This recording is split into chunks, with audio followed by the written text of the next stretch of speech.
Hi everyone.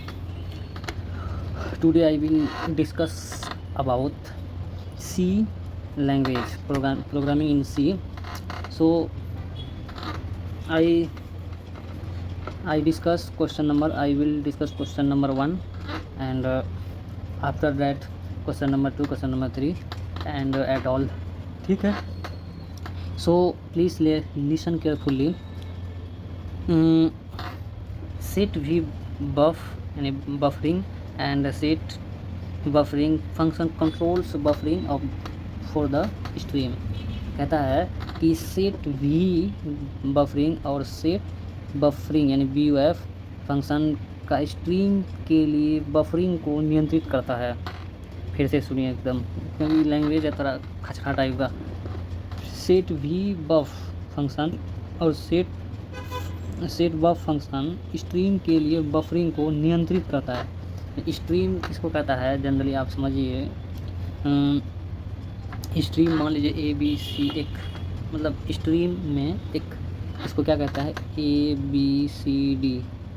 अब क्या बोलते हैं हम लोग एक एक करके जो पढ़ते हैं इसको क्या बोलते हैं, एक तरह का ए बी सी एक स्ट्रीम फॉर्म में रहता है. इसको क्या बोल सकते हैं, स्ट्रीम फॉर्म में. ठीक है, इसका बारे में हमको भी फुल डिटेल नहीं मालूम, लेकिन थोड़ा सा आइडिया है. तो कहता है कि ट्रू फॉल्स दी गई स्ट्रीम पर निर्भर करता है उपर्युक्त में से एक से अधिक. कहता है सेट बी बफ और सेट बफ फंक्शन स्ट्रीम के लिए बफरिंग को नियंत्रित किया जाता है. ये क्या है, सही बात है, यानी ये क्या हो जाएगा, ट्रू हो जाएगा. क्या हो जाएगा, ये ट्रू हो जाएगा. सेट भी बफ और सेट बफ स्ट्रीम के लिए बफरिंग को नियंत्रित करते हैं. सही बात है, ये सही बात है. तब लिखा है यदि बफ नल है तो स्ट्रीम के लिए बफरिंग बंद कर दी जाती है. अगर बफरिंग नल हो जाएगा तो स्ट्रीम बफरिंग को बंद कर देता है. ठीक है, बफ मतलब बफरिंग, यानी ये बफ का फुल फॉर्म होता है बफरिंग, BUFFERING बफरिंग. ठीक है, तो नेक्स्ट क्या है, एफ स्कैन एफ यानी और स्कैन एफ मीन्स फाइल. और स्कैन एफ के लिए सही कथन कौन सा है, इसके लिए सही कथन कौन सा है. कहता है एफ स्कैन एफ मानक इनपुट से पढ़ सकता है, जबकि स्कैन एफ एक स्ट्रीम निर्दिष्ट करता है जिसमें पढ़ना है. गलत बात है, मानक स्ट्रीम से नहीं पढ़ सकता है. ठीक है, ऑप्शन बी स्कैन एफ एक स्ट्रीम निर्दिष्ट करता है. स्ट्रीम निर्दिष्ट करता है, क्या करता है एफ स्कैन एफ क्या करता है, एक स्ट्रीम निर्दिष्ट करता है, पॉइंट आउट करता है जिसे पढ़ना है, जबकि स्कैन एफ केवल मानक इनपुट से पढ़ सकता है. मानक इनपुट हम लोग जो इनपुट डालते हैं कीवर्ड के थ्रू, तो इसको कौन पढ़ता है, एफ स्कैन एफ. ठीक है, तो ये बिल्कुल सही है. क्या होगा, एफ स्कैन एफ एक स्ट्रीम निर्दिष्ट करता है जिससे पढ़ना है, जबकि स्कैन एफ केवल मानक इनपुट से पढ़ सकता है. स्कैन एफ किसका इनपुट से पढ़ सकता है, मानक इनपुट से. स्कैन एफ किसके इनपुट से पढ़ सकता है, मानक इनपुट से. और एफ स्कैन एफ किसका क्या करता है, ये निर्दिष्ट करता है, एक स्ट्रीम को निर्दिष्ट करता है. जैसे ए बी सी स्ट्रीम है, उसमें से कोई एक चीज़ को निर्दिष्ट जो करेगा वो क्या होगा,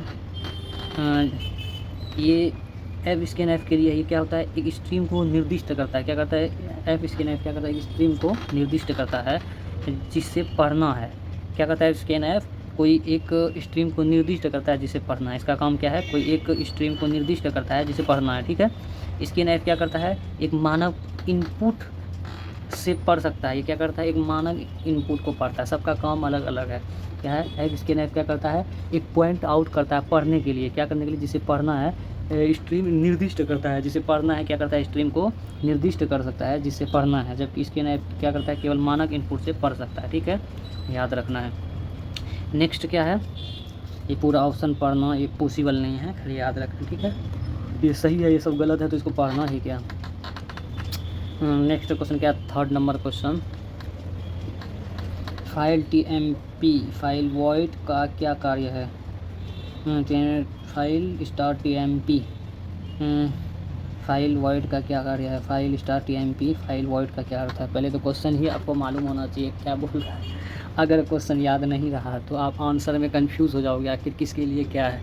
क्वेश्चन भी याद होना बहुत ज़रूरी है. तो file star TMP file void कभी भी आए फाइल स्टार TMP वॉइड के लिए, तो आपको कहेगा इसका क्या कार्य है. WB+ मोड की एक अस्थायी फाइल बनाता है. Creates a temporary file of mode WB+. ये क्या करता है, WB+ मोड की एक अस्थायी फाइल बनाता है। Creates a temporary file of mod WB plus, क्या करता है ये WB प्लस मोड की एक अस्थायी फाइल बनाता है। टेम्पररी फाइल अस्थायी होता है, एक अस्थायी होता है। अस्थायी मतलब होता है फिक्स, वो टेम्पररी नहीं रहेगा, परमानेंट होता है। और अस्थायी को क्या बोलते हैं? परमानेंट। और अस्थायी को क्या बोलते हैं? टेम्पररी। क्या बोलते हैं? टेम्पररी। उसी वही बात बोलता है file star TMP file wide का काम है कि WB प्लस मोड की एक अस्थायी फाइल बनाता है, यानी टेम्पररी फाइल बनाता है। क्या बनाता है? अस्थायी फाइल यानी टेम्पररी फाइल। ठीक है, याद रखना अस्थायी फाइल ये यानी टेम्पररी फाइल। ठीक है, नेक्स्ट याद रखना अस्थायी, इसके लिए बोलता है ये अस्थायी फाइल WB प्लस मोड की TMP फाइल फंक्शन द्वारा बनाई गई एक जो बंद होने पर या प्रोग्राम सामान्य रूप से समाप्त होने पर स्वचालित रूप से हटा दिया जाता है। मान लीजिए प्रोग्राम ऑफ हो गया, स्क्रीन यानी बंद हो गया, तो ये क्या करता है? स्वचालित रूप से हट जाता है, फिर से आपको शुरू से कर जाना होगा वहाँ तक। ठीक है, नेक्स्ट क्या है कि what is the control character for a single character, एकल वर्ण के लिए नियंत्रण वर्ण क्या है? व्हाट इज़ द कंट्रोल, नियंत्रण क्या होता है? कंट्रोल। एकल वर्ण के लिए कंट्रोल वर्ण क्या है? Control character. वर्ण मतलब कैरेक्टर, कंट्रोल कैरेक्टर क्या है? एकल। एकल मतलब सिंगल, एक ए सिंगल कैरेक्टर के लिए कंट्रोल वर्ण क्या है? तो ये है क्या है? मॉड्यूलो क्या है? मॉड्यूलो C होता है। क्या होता है? मॉड्यूलो C होता है। एकल वर्ण के लिए नियंत्रण वर्ण क्या होता है? मॉड्यूलो C होता है। याद रखना है एकल वर्ण के लिए नियंत्रण वर्ण क्या है? मॉड्यूलो C होता है। क्या होता है? मॉड्यूलो C होता है। ठीक है, या इसको हम लोग परसेंट भी बोलते हैं। क्या बोलते हैं? परसेंट C भी बोल सकते हैं, आपको अच्छा लगे जो उसमें कंफर्टेबल है, सीखने से मतलब है। तो एकल वर्ण के लिए नियंत्रण वर्ण क्या है? Modulo C। एकल वर्ण के लिए नियंत्रण वर्ण क्या है? Modulo C। याद रखना है। हम इंटीजर वेरिएबल के मान को डिस्प्ले करने के लिए मॉड्यूलो D या फॉर्मेट स्पेसिफायर के साथ प्रिंट फंक्शन का उपयोग करते हैं। इसी प्रकार मॉड्यूलो C का प्रयोग कैरेक्टर प्रदर्शित करने के लिए करते हैं। मॉड्यूलो C का प्रयोग क्या करते हैं? कैरेक्टर। क्या बोलता है यहाँ? वर्ण। कैरेक्टर बोला कि नहीं? किसके लिए किया जाता है? कैरेक्टर के लिए। और परसेंटाइल D का उपयोग स्पेसिफायर का में किया जाता है। किस में किया जाता है? ये भी पूछ सकता है, परसेंटाइल D भी पूछ सकता है। और फ्लोट वेरिएबल के लिए F किया जाता है। किसके लिए? फ्लोट वेरिएबल के लिए F किया जाता है। याद रखना F से फ्लोट भी होता है, मॉड्यूलो F। स्ट्रिंग वेरिएबल के लिए S यानी S से स्ट्रिंग, F से फ्लोट, और C से कैरेक्टर। नियंत्रण के लिए कैरेक्टर किया जाता है, C से याद रखना है, ये याद रखने का तरीका है। ठीक है, नेक्स्ट निम्न C कोड स्निपेट का क्या अर्थ है? निम्न C code snippet SNIPET snippet क्या होता है? What does the following C code snippet mean int C file में स्ट्रीम। कहता है अनगेट क्या होता है? एक गेट C होता है, एक अनगेट C होता है। तो अनगेट C हम लोग पढ़ रहे हैं, तो अनगेट C क्या करता है? अनगेट C क्या करता है? C को एक स्ट्रीम पर वापस पुश करता है, pushes C back on to a stream. क्या करता है ये? Unget C int C file क्या करता है? ये pushes C back on to a stream. कहता है C को एक स्ट्रीम पर वापस पुश करता है। C को एक स्ट्रीम पर क्या करता है? वापस पुश करता है। C को एक स्ट्रीम पर क्या करता है? वापस पुश करता है। क्या करता है? C को एक स्ट्रीम पर वापस पुश करता है। क्या करता है? C को एक स्ट्रीम पर वापस पुश करता है। ठीक है, यानी अनगेट। एक होता है गेट, याद रखना है अनगेट। एक छोटा छोटा चीज़ आपको इसमें क्वेश्चन का बात याद रखिएगा, तभी आप इसमें आंसर तक पहुंच पाइएगा, नहीं तो नहीं हो पाएगा। याद रखना है कि अनगेट C इंट अनगेट C क्या है? Int अनगेट C int C file star stream क्या है? File star stream. ये चीज़ जहाँ रहेगा तो वहाँ क्या होगा? Pushes C back on to a stream. C को एक स्ट्रीम पर वापस पुश करता है। क्या करता है? वापस पुश करता है। अनगेट को C को स्ट्रीम पर वापस पुश करता है, जहाँ इसे अगली बार पढ़ने पर वापस किया जाता है। अगली बार पढ़ने पर वापस किया जाता है। इसमें प्रति स्ट्रीम पुश बैक केवल एक कैरेक्टर की गारंटी होती है। क्या कहता है? मान लीजिए ABC है, C पढ़ रहा है, फिर ये क्या करता है? अनगेट C, फिर A अगर पढ़ना है तो ये में रिटर्न चले जाता है। इसी को बोलते हैं क्या? What does the following C snippet mean. क्या बोलता है? स्निप्ड मीन आए, C में स्निप्ड मीन आए, तो इसका मतलब क्या? C को स्ट्रीम पर वापस पुश करता है। क्या करता है? C को एक स्ट्रीम पर वापस पुश करता है। C को एक स्ट्रीम पर क्या करता है? वापस पुश करता है। ठीक है, आगे चलते हैं। C supports the statement dotted statement to branch unconditionally from the one point to another point, यानी अनकंडीशनली एक पॉइंट से दूसरे पॉइंट किसके थ्रू जाते हैं? एक प्रोग्राम में एक बिंदु से दूसरे बिंदु तक बिना शर्त, बिना कंडीशन के, बिना शर्त शाखा बनाने के लिए डॉट डॉट कथन का समर्थन करता है। कहता है सी प्रोग्राम में एक बिंदु से दूसरे बिंदु तक बिना सी प्रोग्राम में एक बिंदु से दूसरे बिंदु तक जाने के लिए बिना शर्त के, याद रखना है, सी प्रोग्राम में एक बिंदु में दूसरे बिंदु तक जाने के लिए बिना शर्त के शाखा बनाने के लिए, बिना शर्त के शाखा बनाने डॉट डॉट कथन का समर्थन करता है। कहता है डॉट डॉट किस कथन का समर्थन करता है, अब फिर से सुनिए। सी प्रोग्राम में एक बिंदु से दूसरे बिंदु तक बिना शर्त, सी प्रोग्राम में एक बिंदु से दूसरे बिंदु तक जाने के लिए बिना शर्त शाखा बनाने के लिए डॉट डॉट कथन का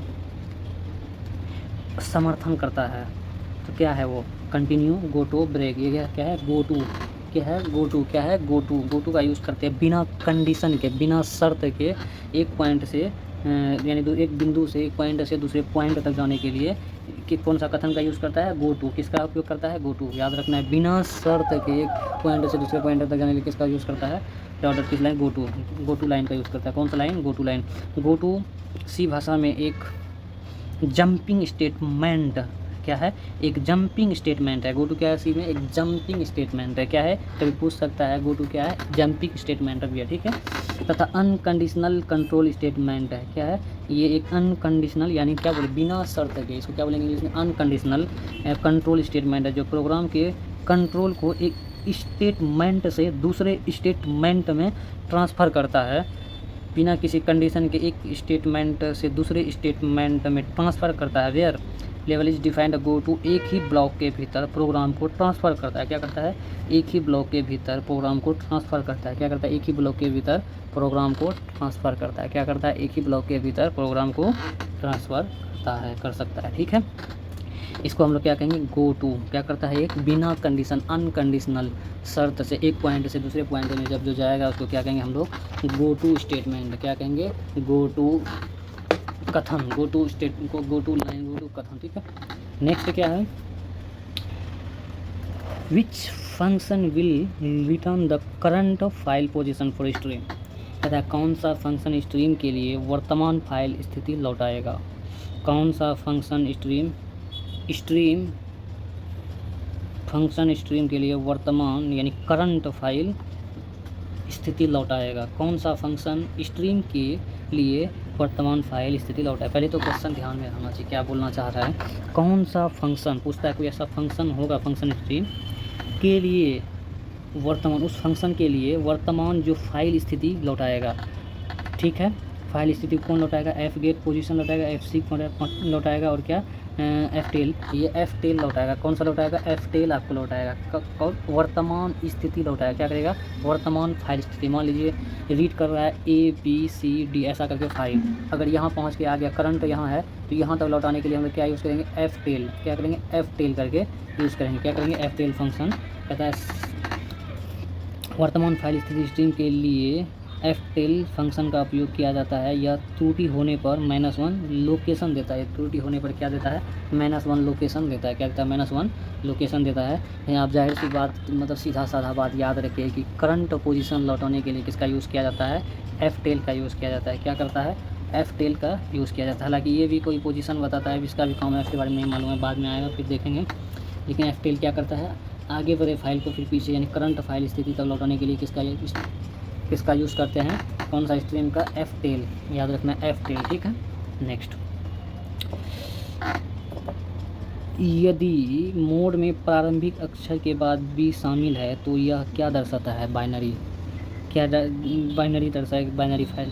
यदि मोड में प्रारंभिक अक्षर के बाद बी है तो क्या ये बी शामिल है तो क्या दर्शाता है, यह क्या दर्शाता है, फिर से सुनिए। यदि मोड में, MODE मोड में प्रारंभिक यानी स्टार्टिंग अक्षर के बाद बी शामिल है तो यह क्या दर्शाएगा, बाइनरी फाइल। क्या दर्शाएगा, बाइनरी फाइल। याद रखना क्या दर्शाता है, बाइनरी फाइल।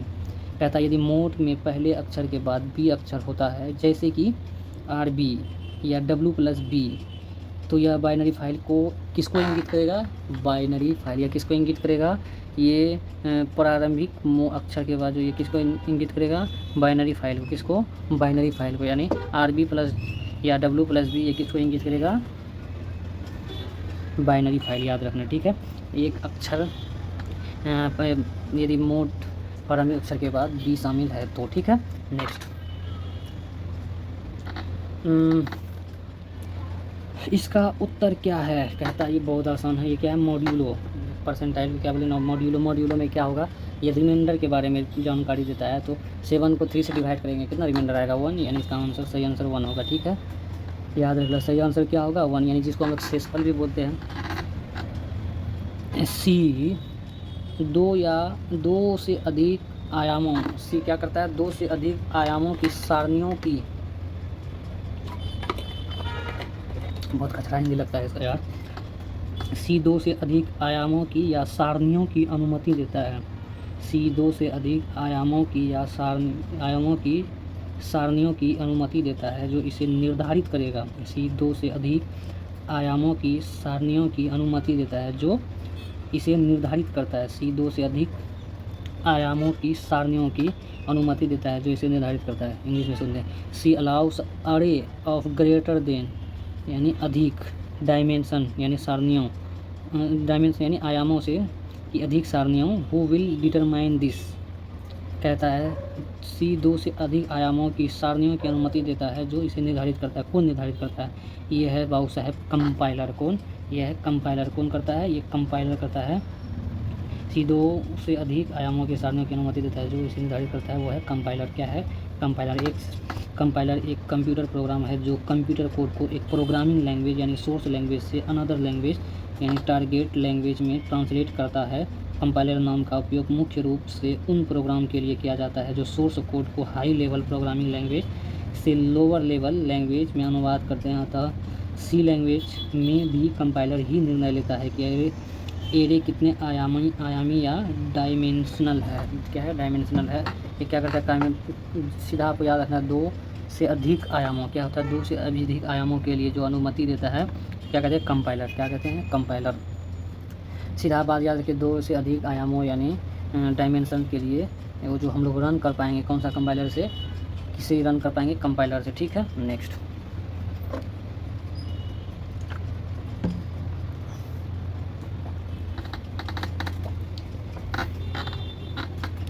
फ्लश नल सभी डॉट डॉट को फ्लश करता है।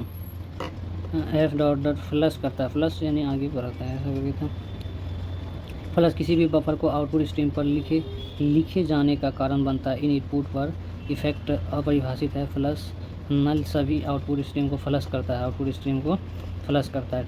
एफ फ्लश नल सभी डॉट डॉट को फ्लश करता है। किसको फ्लश करता है, ऑप्शन देखते हैं। इनपुट को, आउटपुट को, प्रीवियस कंटेंट्स को क्या करता है, आउटपुट को फ्लश करता है। क्या करता है, एफ फ्लश नल सभी डॉट डॉट आउटपुट को फ्लश करता है। एफ फ्लश नल सभी डॉट डॉट आउटपुट क्या करता है, फ्लश करता है। ठीक है, क्या करता है, आउटपुट किसको फ्लश, आउटपुट स्ट्रीम को क्या करता है, आउटपुट को डबल एफ नल क्या करता है, आउटपुट स्ट्रीम को फ्लश करता है। किसको करता है, आउटपुट स्ट्रीम को। ठीक है, next getc and fgetc के बीच सही अंतर चुनें। सही अंतर चुनें, यह माइक्रो नहीं है तो यह एक से अधिक बार स्ट्रीम का मूल्यांकन करता है। गलत बात है। यदि यह एक माइक्रो है तो यह एक से अधिक बार स्ट्रीम मूल्यांकन नहीं कर सकता है, ये भी गलत है।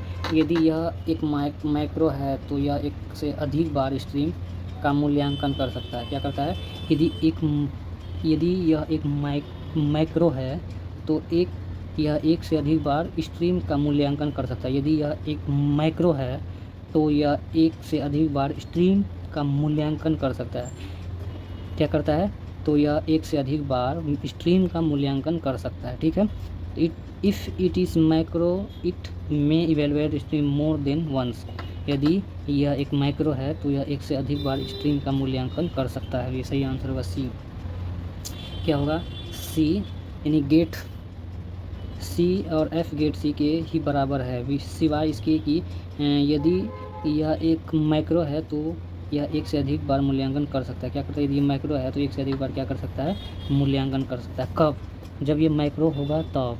क्या बोलता है, यहाँ क्या बोलता था, माइक्रो नहीं है, अब यहाँ बोलता है यदि ये माइक्रो है, ये बात तो ठीक है, तो यह एक से अधिक स्ट्रीम का मूल्यांकन नहीं कर सकता, जब कर सकता है। यहाँ भी गलत चले गया, यहाँ फर्स्ट में गलत चले गया, तो सही आंसर क्या होगा, अगर ये माइक्रो है तो ये एक से अधिक बार स्ट्रीम का मूल्यांकन करता है। क्या करता है, यदि यह माइक्रो है तो यह एक से अधिक बार स्ट्रीम का मूल्यांकन कर सकता है। यदि यह माइक्रो है तो यह एक से अधिक बार मूल्यांकन कर सकता है। ठीक है, नेक्स्ट अगला क्या है, जब PMP फाइल नहीं बना सके तो क्या लौटाएगा। कहता है जब TMP फाइल नहीं बना सके, क्या TMP फाइल नहीं बना सके तो क्या लौटाएगा, नल लौटाएगा, स्ट्रीम और नल। क्या लौटाएगा, स्ट्रीम या नल लौटाएगा। पहले क्वेश्चन समझिए, जब TMP फाइल नहीं बना सके, जब TMP फाइल नहीं बना सके क्या करेगा, जब TMP फाइल नहीं बना सके तो क्या लौटाएगा, नल या स्ट्रीम लौटाएगा। क्या लौटाएगा, नल या स्ट्रीम लौटाएगा। याद रखना है, जब TMP फाइल नहीं बना सके, अगर नहीं वर्ड याद रखना है, जब नहीं बना सके तो क्या लौटाएगा, नल लौटाएगा। और कहीं अब अगला क्वेश्चन कहीं पूछ देगा कि जब लौटाएगा तब क्या करेगा। एक बच्चा यहाँ कंफ्यूज हो जाता है, अगर समझ के नहीं पढ़ा जाए तो फिर कॉम्पिटिटिव एग्ज़ाम तो बहुत महंगा पढ़ा देता है। So next one, input of file है ना, इनपुट नहीं sorry, end of file. End of file एक पूर्णांक प्रकार है, इंड ऑफ EOF एक पूर्णांक प्रकार है जिसे स्टैंडर्ड इनपुट आउटपुट में परिभाषित किया जाता है, STDIO में परिभाषित किया जाता है। EOF एक पूर्णांक प्रकार है जिसे STDIO में परिभाषित किया गया है। इसमें हैंड का एक मूल्य डॉट डॉट है। क्या होगा, इसमें हैंड का मूल्य डॉट डॉट है, क्या होगा, -1। क्या है, -1। ये हैंड का मूल्य डॉट डॉट क्या है, -1। कब, जब EOF एक पूर्णांक प्रकार है। कब, जब EOF पूर्णांक प्रकार है जिसे STDIO में परिभाषित किया गया है, STDIO में परिभाषित किया गया है। इसमें हैंड का एक मूल्य डॉट डॉट है, उसको क्या कहेंगे, -1। क्या कहेंगे, -1। क्या कहेंगे, -1। Today is enough. तो I hope you have understand. So you will try to understand, या बोल सकते you have try to understand। आप समझने का कोशिश करिए तभी समझ में आएगा। ये सब क्या है, थोड़ा बहुत याद रखने वाला चीज़ है। अगर आप याद नहीं रखिएगा तो चले जाएगा। क्वेश्चन भी मालूम होना चाहिए आपको, क्वेश्चन आए तो आंसर का पता चलना चाहिए, क्वेश्चन में क्या आंसर होगा, तभी आपको सही तैयारी लगेगा कि हुआ है। नहीं तो कितना पढ़िएगा, कन्फ्यूजन पैदा हो जाएगा। ठीक है, तो पकड़ बनाना है, सीखना है। मेरा सब्जेक्टिव भी क्लास चलता है, ऑब्जेक्टिव भी जो सुनना है सुनते रहिए, कोई दिक्कत नहीं है।